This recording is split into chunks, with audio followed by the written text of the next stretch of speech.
Сәләмәсез, кадерле тамашачыларыбыз. Сез татарлар тапшыруын карыйсыз. Тапшыруыбызның иҗат төркеме сезнең өчен бик күп кызыклы һәм мавыктыргыч видеоязмалар әзерләп куйды. Бүген безнең программада Казанда 11-нче бөтен Россия татар авыллары эшмәкәрләре җыены узды. Сезне күргәч, ничектер күңелләр күтәрелә, илебез гөрләп тора, безнең татар халкы бу Россия илендә үзен матур итеп күрсәтә. Адымнар мәктәбендә Ояз Гыйләҗевне искә алдылар. Ояз Гыйләҗев ул бит үзе бер мәктәп. Ул үзе адымнар, ул зур адым безнең тарихта, безнең әдәбиятта, безнең сәнгатьтә. Язучы Хисаметдин Исмәгыйлевның иҗат кичәсе Башкортстаннан Гөлшат Сафина. Bütün хикәя повестларымда һәрберсе дә уйлап чыгарылган түгел, һәрберсе дә шушы җиректә яшәгән шәхесләргә арналган. Милләттәшебез Роза Хусәйнова хыяллары. Бик иностранный языкларны ярата торган. Переводчик булып эшләсем килә минем. Казанда 11-нче бөтен Россия татар авыллары эшмәкәрләре җыены узды. 3 көн дәвамында булган чара эшлекле очрашулар, фикерләшү мәйданчыгы, Чуашстан Республикасына сәфәр, Татарстан Республикасы рәисе катнашындагы пленар утырышны үз иченә алды. Әлеге вакыйга хакында Ләйсәнә Садретдинова сөйләр. 11-нче мәртәбә уздырабыз һәм илебезнең 47 төбәгеннән бүгенге көндә катнашучылар, татар авыллары эшмәкәрләре, җир кешеләре, эшли торган кешеләр.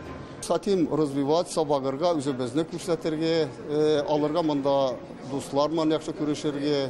Үзебезнекендә әйтү өчен, менә шуның өчен дә килдек. Күпме кеше килде Башкортстаннан? Башкортстаннан 60 кеше килде, шуның 6-сы Кушнаренко районыннан. 11-нче бөтен Россия татар авыллары эшмәкәрләре җыенының ачылу тантанасы татар милләтенә күрсәткән олы хезмәтләре өчен Бөтен дөнья татар конгрессы медальләре һәм рәхмәт хатларын тапшыру белән төгәлләнде. Делегатларга Мәхмүд Галәү роман диалогиясе буенча Булганчык еллар мөхаҗирләр спектакле тәкъдим ителде.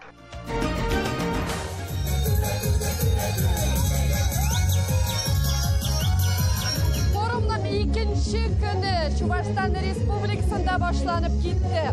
Bunda indi менә шушылай матур иттереп җыр бию белән каршы алдылар кунакларны. Инде көн тәртибендә 3 авылга бару, аның берсе Шыгырдан, Тукай һәм Урмай. Нәкъ менә шушы авылларда ничек үз эшмәкәрләр үзләренең эшләрен алып баралар.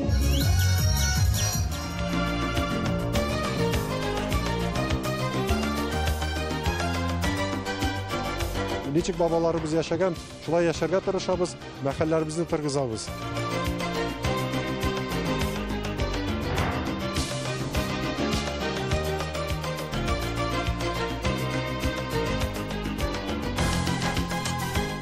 Иң беренче бит әгәр исламда белем алмасаң, буларны эшләп булмый, белмәс идең аның бәрәкәтен тоймас идең. 5 бала атасы бу. Менә шушында егетләребез тота безнең татар авылларын. Bu якларны бик яратабыз. Казанны катарак яратабыз, конечно. Казан безнең үзебезнеке, без үзебезне бик хис татарлар дип саныйбыз үзебезне.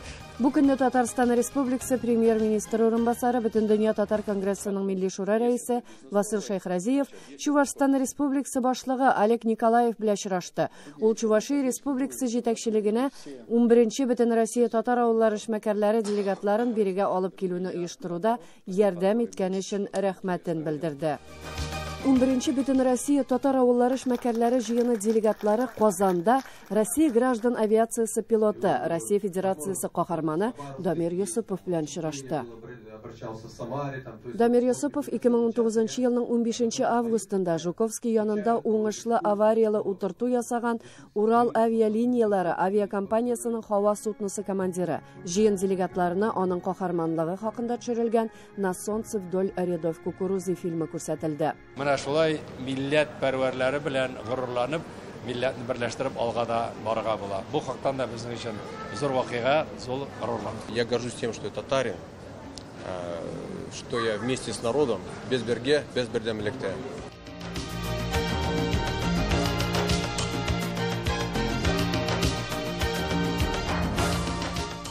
11-нче бөтен Россия татар авыллары эшмәкәрләре җыенының иң дулкынландыргыч көне бүген.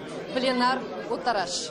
Әйінді пленар отырышқа қадар қонақлар татар базарына рәхим етті белгілі, оларны матур етіріп, жырлап, бейіп қаршалдылар. Татар базарында Россия төбәкләрендә җитештерелгән продукция һәм халык кәсебе товарлары күргәзмә ярминкәсе оештырылды. Күргәзмәдә берничә юнәлеш тәкъдим ителде. Милли кием, милли аш-су, сувенирлар, сәламәт яшәү рәвеше, авыл хуҗалыгының техник профиле, татар брендлары һәм башкалар. Минемчә, эшмәкәрлек ул яшьләр ише. Һәм яшьләр шөгыльләнгәчтен, алар шушы дөньяга яңа идеяләр, яңа продуктлар, яңа услугалар булайын. Ondan çok özürlükü öğrenmişsem, her yana bunun nesil tarixi türünde kızıksınıp irenir. Инде пленар утырышка күчик. Җыенга Россия Федерациясының 47 төбәгеннән 5 чит илдән һәм Татарстаннан 500дән артык кеше бизнес вәкилләре һәм фермер хуҗалыклары җитәкчеләре җыелды. Менә үзебез күрәбез, менә шушы 11 ел эчендә нинди зур үсешләр бар безнең үзебездә, бүтән өлкәләрдә. Бернинде куркынычлык юк, татар халкы югалыр, телебез югалыр, динебез югалыр дигән бернинде кайгы юк. Менә сезне күргәч ничектер күңелләр күтәрелә, илебез гөрләп тора, безнең татар халкы бу Россия илендә үзен матур итеп күрсәтә. Сезгә һәммәгезгә дә зур рәхмәтләр. Үзебезнең җитешкән, җитешмәгән әйберләрне күрсәтер өчен генә түгел, без сездән бик күп үрнәк алабыз. Менә һәммәгез монда килгән чыгыш ясаган иптәшләр, алар барсы да үз кешеләре белән нинди зур бизнес гына бару түгел, сезнең һәммәгездә дә үзегезнең татарлыгыгызны сакларга, шушы безнең гореф-гадәтләребезне киләчәк буыннарга җиткерергә, менә сезгә шуның өчен һәммәгезгә зур рәхмәт. Менә шундый булыгыз киләчәктә дә. Пленар утырыш бүләкләүләр белән тәмамланды. Әлеге вакыйга хакында тулырак без халкым минем тапшыруында җиткерербез. Ләйсәнә Садретдинова, Татарлар, Чувашстан, Казан. Адымнар мәктәбендә Татарстан Республикасының халык язучысы, Тукай исемендәге дәүләт бүләге иясе Аяз Гыйләҗевне искә алдылар. Шара ягез бер дога, яра, җомга көн кич белән әтәш менгән читәнгә әсәрләре авторның 95 еллыгына багышлана. Толырак Эльвира Хөснетдинова. Аяз Гыйләҗевнең 95 еллыгына багышлап, быел беренче тапкыр шәһәр фестиваль конкурсы узды. Ул 6 юнәлештә үтте, һәм аларның берсе рәсем сәнгате иде. Балалар язучының үзен дә рәсемгә төшергәннәр, һәм аның әсәрләренә иллюстрацияләр дә ясаганнар.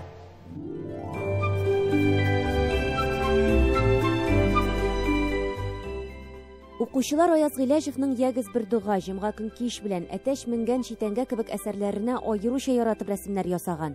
Шулай ук аның тормыш юлын сөйләүчеләр дә, әсәрләрен сәнгатьле укучы һәм тәрҗемә итүчеләр дә була. Сәнгатьле уку юнәлешендә катнаштым. Үткән хатирәләр дигән Аяз Гыйләҗевнең шигырен сөйләдем. Мин аны сайладым, чөнки ул Аяз Гыйләҗев ул шигырдә яшьлек елларын сагына, үткән вакытларны шагыйрьдә яза. Мин Аяз Гыйләҗевнең рәтле кешеләр әсәрен инглизчә тәрҗемә иттем. Аяз Гыйләҗевнең бик күп фразеологизмнар, авырлыклар булды. Татарча теленнән мин русча телгә тәрҗемә иттем һәм русча теленнән мин инглизчә тәрҗемә иттем. Аяз Гыйләҗевкә багышланган чараның нәкъ менә мәктәптә узуы бик мөһим. Ылпат шәхесләребезне балалар белергә тиеш. Язучының кыскача биографиясе һәм җомга көн кич белән әсәреннән үзек мәктәп программасына да кертелгән. Ул үтелә, ләкин менә программа кысаларында кызганыч, хәзерге программа буенча язучыларга, әсәрләргә бик аз вакыт бирелә. Ләкин инде без аны җентекләп, менә сыйныфтан тыш чараларда, шулай ук балалар белән өйрәнергә тырышабыз. Шулай безнең менә мондагы Бондаренкада адымнарда бар безнең Аяз Гыйләҗев музее. Чарада республиканың төрле театрлары Аяз Гыйләҗевнең әсәрләре буенча язылган спектакльләрдән үзекләр куйды. Чаллы дәүләт драма театры аның исемен йөртә. Шулай ук төрле вакытта Камал, Тинчурин, Әтнә, Әлмәт һәм башка театрларда да аның әсәрләре сәхнәләштерелә, фильмнар төшерелә. Аяз Гыйләҗев ул бит үзе бер мәктәп. Ул үзе адымнар, ул зур адым безнең тарихта. bizning adabiyotda, bizning san'atda һәм менә өйрәтү мәсьәләсендә. Аяз Гыйләҗев шәхес культы корбаны. Озак кына аның әсәрләрен тәнкыйть утына тоталар, бастырып чыгармыйлар. Менә шуның җирен 74 елда мин Казакстанда татар повестларын туплап чыгардым. Анда кертергә уйладым. Улайта кертмәшләр ди, мине бит монда тәнкыйтьләр ди. Һәм ул китап чыкты, аннары 74-тә башладык, инде пока тәрҗемә иткәнчә, шул 78-ләрдә ул китап чыкты. Бу бик сөйгән иде. Шул ук вакытта Казанда аның эш аршын җирен даими тәнкыйтьләп торалар. Тегендә чыкты ул все-таки. Аяз Гыйләҗевне тоткынлыктан көтеп алучы, хатлар алышучы, тормышның төрле мизгелендә аның белән бергә кайгырган, шатлыкларга сөенгән һәм бергәләп татар милләтенә хезмәт итүче уллар тәрбияләп үстергән хатыны Нәкыя Гыйләҗева чараның иң кадерле кунагы иде.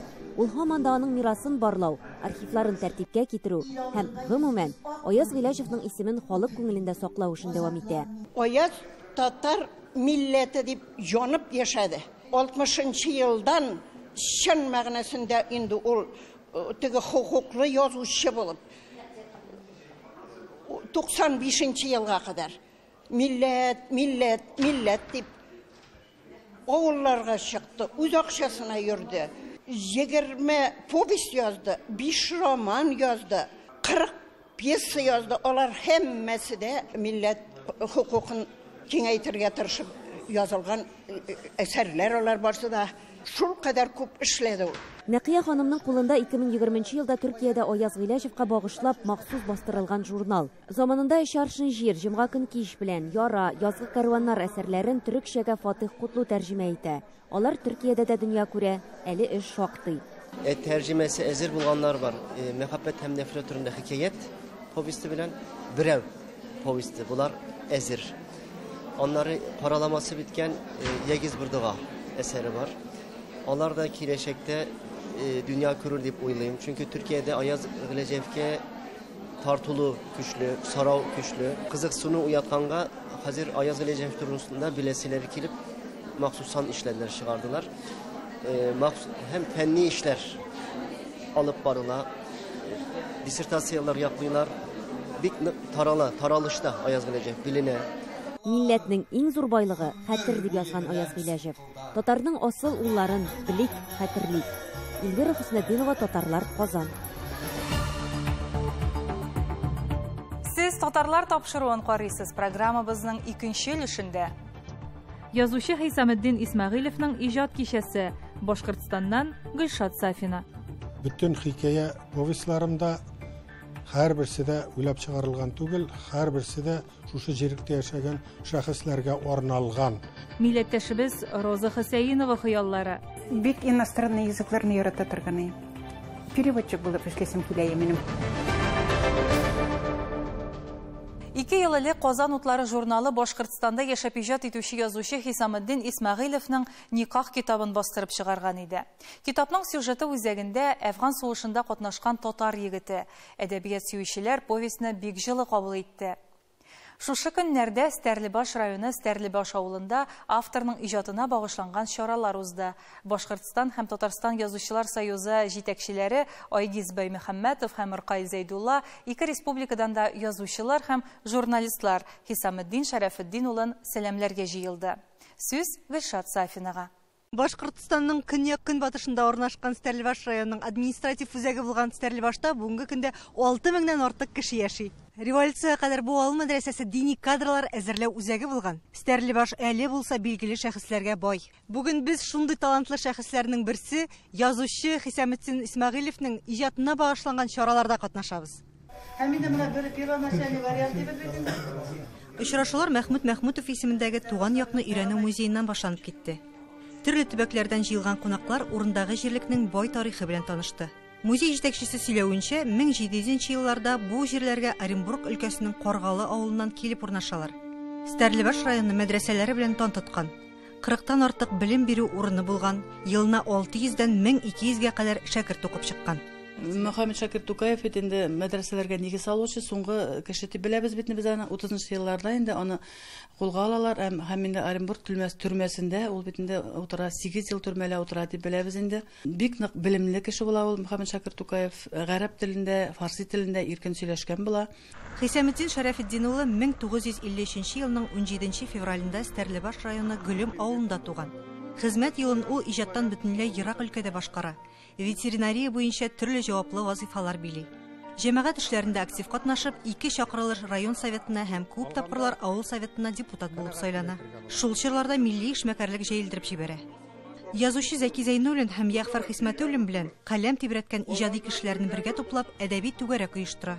Бүгенге көндә туган районның Тормай авылында яшәп иҗат итә. Башкортстан татарлары конгрессының Стәрлебаш төбәге бүлекчәсен җитәкли. Иң тәүге хикәяләрем Тулпар журналында басылды. Геройларым шушы район җирлегендә яшәгән кешеләр, гади кешеләр.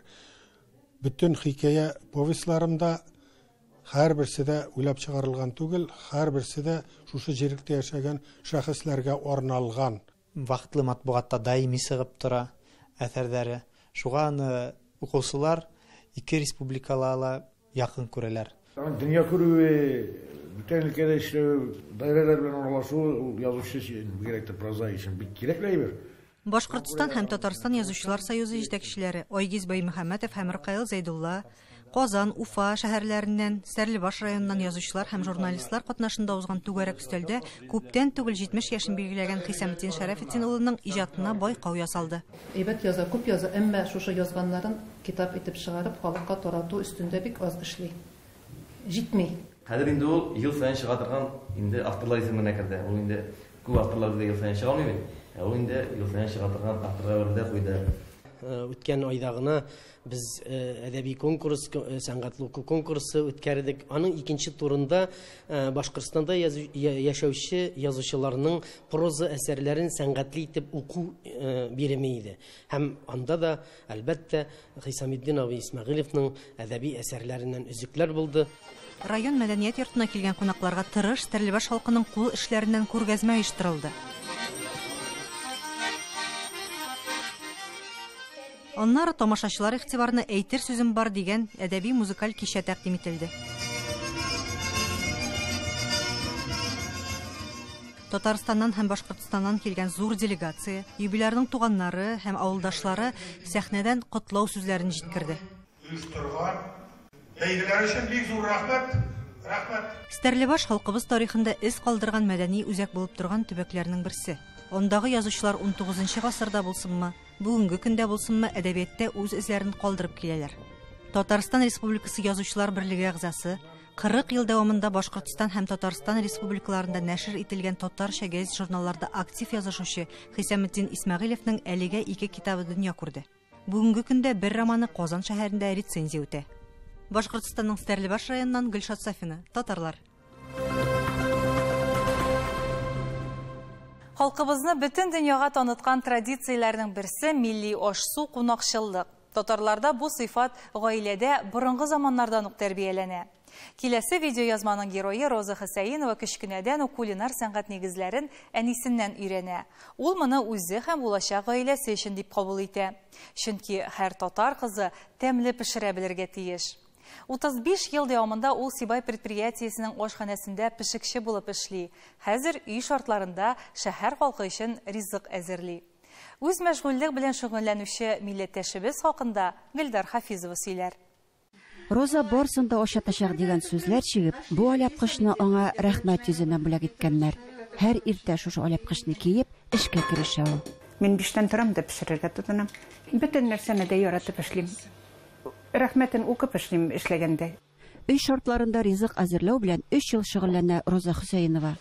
Беренче аш-су дәресләрен әнисеннән алган кыз тормышын башка һөнәр белән бәйләргә хыял иткән. Мин бик иностранный языкларны ярата торган. Переводчик булып эшләсем килә минем. Монтагорскийга институтка документларымны сдавай итеп, бер-ике экзаменны бирдем дә. Әйме әйтәм, мин ничек монда яшим бер үзем. Апайымнар, неләрем, туганнарым Сибайда. Сибайга кайтып бераз эшләргә карар итә. Шәһәрнең төп предприятиесе ашханәсендә буфетчы булып эшли башлый. кызга эш өстәлә генә, ә Роза һәр эшне намус белән башкарырга балачактан өйрәнгән. Безнең әти әйтә торган, кызым, кая йөрсәң дә эшеңдә честь и совесть булсын дип. Әллә шул әйткәнне без элек-электән мәктәптә дә шулай өйрәттеләр бит инде безне. Вакытлычадан да даими нәрсә юк диләр. Роза Сибайда Бакыр-Күкерт предприятиесе ашханасында башта пешекче, аннары смена бригадиры булып 35 ел эшли. Бер дә үкенмим. Шын күңелдән әйтәм, бер дә үкенмим. Эшләгәндә дә үкенмәдем. Нинди кыен неләр булса да, например, йокы туймагандыр, может, только яттың, уже торып китергә кирәк. Анда бит еще бәләкәй кәсер белән генә пешермисең, баклар белән.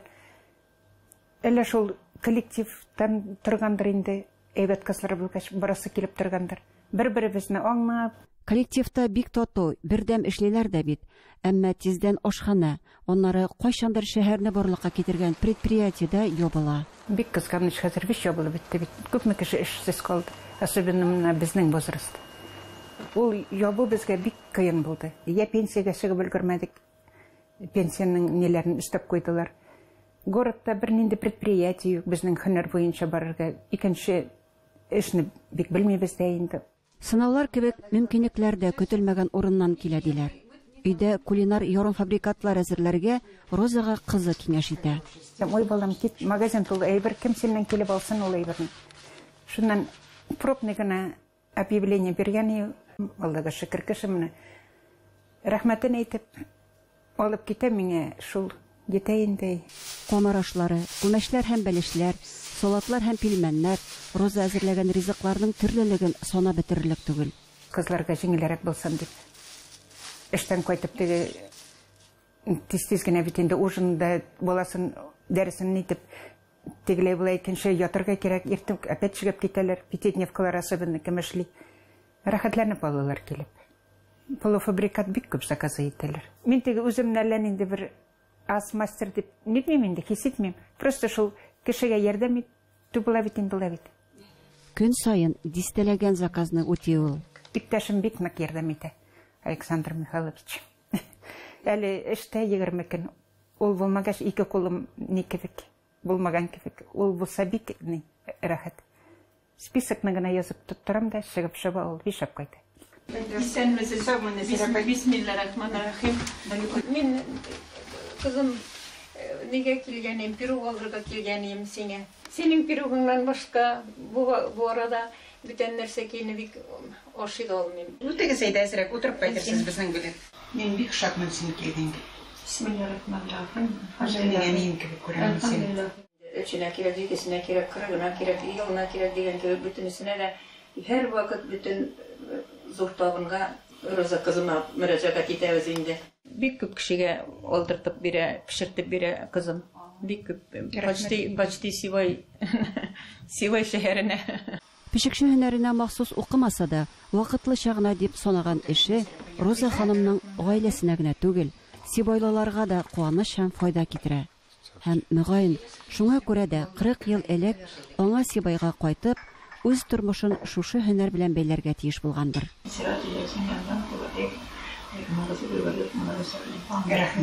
Башкортстанның Сибай шәһәреннән Гөлдар Хафизова, Татарлар. Татар халкының шәхесләре, аның батырлыгы, ныклы рухы алга карап яшәргә ярдәм итә. Көчле, горур булыйк. Исән-имин яшәгез.